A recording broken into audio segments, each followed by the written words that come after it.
দর্শক, বেশ কিছুদিন ধরেই রাজধানীর শাহবাগে চলছে নিয়োগ বঞ্চিত প্রাথমিক শিক্ষকদের আন্দোলন। সেখানে আছেন আমাদের সহকর্মী আমিনুল ইসলাম।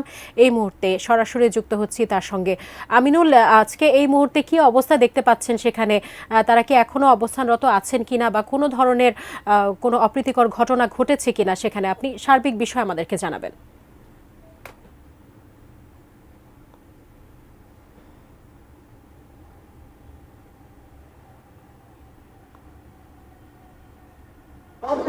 এই বিষয়টি নিয়ে হাইকোর্টে রিট করেন, যেহেতু এখন সকল কোটা বাতিল করা হয়েছে।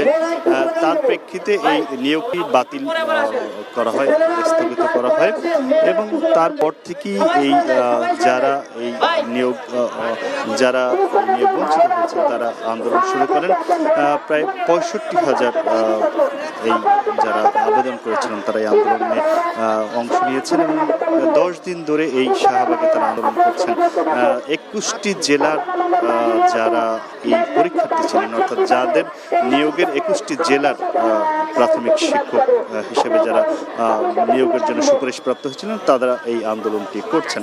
আমরা জানি প্রাথমিক শিক্ষকের নিয়োগটি কয়েকটি ধাপে অনুষ্ঠিত হয় এবং সেই তিন ধাপের মধ্যে দুটি ধাপের তাদের নিয়োগ হয়েছে। শুধু সর্বশেষ যে ধাপটি সেই ধাপের ছিলেন এই যারা এখন আন্দোলন করছেন, তাদের নিয়োগটি আটকে যায় এই হাইকোর্টে রিটের কারণে।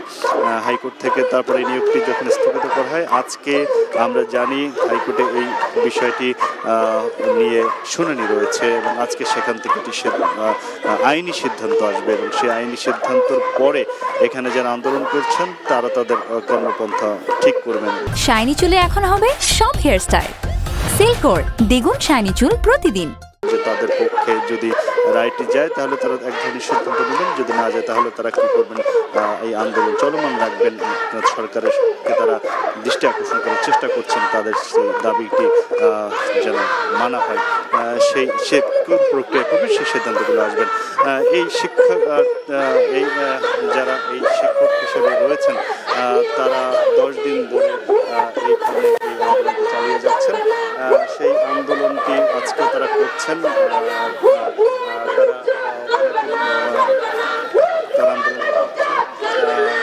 সেই আন্দোলনের আজকে তারা হাইকোর্টের যে রায়টি, সে রায়ের দিকে তারা অপেক্ষায় রয়েছেন। সেই রায়টি কি আসবে তারপরে তারা সিদ্ধান্ত নেবেন তাদের আন্দোলনের পরবর্তী